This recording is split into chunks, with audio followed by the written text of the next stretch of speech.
Hi everyone, my name is Ryan Rolling. I'm an ESL instructor at Madison College and one of the two instructors that you may be working with this summer as we pilot this new tutoring program bringing you all into our classrooms. The other instructor is Judy Emmerich. She'll be teaching ESL 1 and I'll be teaching ESL 2.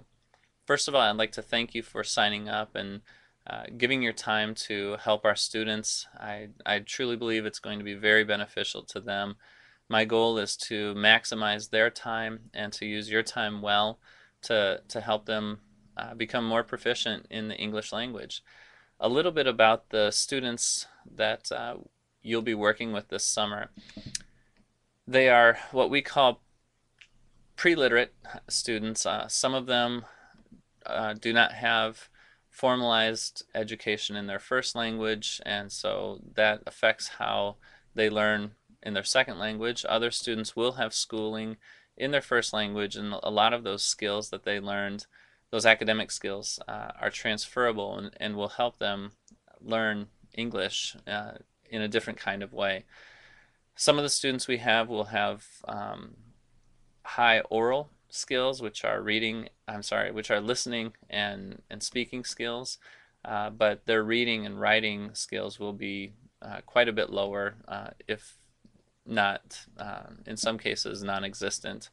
And then some students will have strong reading and writing skills, but their oral skills will not be as strong. And so what we hope to do is use you to help identify those students and meet their needs in the classroom.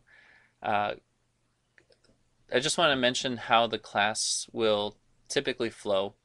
You will be asked to commit 3 hours of your time. Our classes meet in the morning from 9 until 11:20 and in the evening from 6 until 8:20. We're asking that you come 10 minutes before class, and during those 10 minutes we will talk to you about the lesson that we're going to be giving and the activities that we're going to be doing and kind of instruct you on how we'll be using you during that time. The flow of the class will be kind of like this. We'll welcome students in.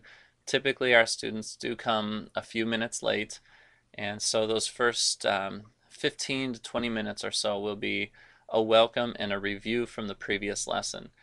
In the next 20 or 25 minutes we'll give our day's lesson, and during that time you can sit next to students who might need a little extra help. You might just kind of stand in the back and learn for yourself how we describe the structure of the English language. As a native speaker, it will be very simple language for you at this level, but it might be helpful for you to hear how we teach the language. For example, when you make a statement, he is from Guatemala, he is the subject and the verb is. But in order to create a question, you have to take the verb and place it in front of the subject. And so you ask the question, is he from Guatemala? And so just learning a little bit about how the language is taught will help you as you tutor the students in the classroom. We'll be using you for a few different types of activities. Brian is going to show you some of those activities during your training. One of the activities that I really like to use is called an information gap activity. In an information gap activity, you have partners working together to complete charts that they have or forms that are partially filled out. And person A has information that's different from person B, and then they will ask questions and respond to those questions in order to fill out their chart. Brian will go through at least one of those with you. These are really good for beginning students because they offer repetition of a specific language structure that we'll be focusing on during that class, and it's spoken English. And because it's a controlled activity, the type of language that they're being asked to use is specific, and then repeating that builds their awareness of how we use the language, their confidence in being able to use it, and just their comfortability of using it over and over. We might use you as the lead in a listening activity. For example, students in ESL 1 and 2 still have to learn numbers, and so you might in level one, simply say numbers, and the students will have a worksheet, and they have to circle the number that you say. And so they might have a line of numbers, for example, 3, 6, and 9, and you might just simply say that number 6 and they circle it. In ESL2, it'll be a little more complex. Uh, I might give them a worksheet, and for example, it might have the numbers 4, 14, 40, and 44, so numbers that have some similarities, and you might read a short sentence. For example, there are 14 students from Mexico in our class, and the students have to circle the number 14 as opposed to 40 or 4 or 44. So we'll use you as kind of the producer of language for them to receive in a listening type of activity. We might also use you in small reading groups, and in this case you might simply be modeling how the language sounds as it's read, and they will read along a text as you read it to them, and at the end there would be some type of comprehension questions that they would answer with you.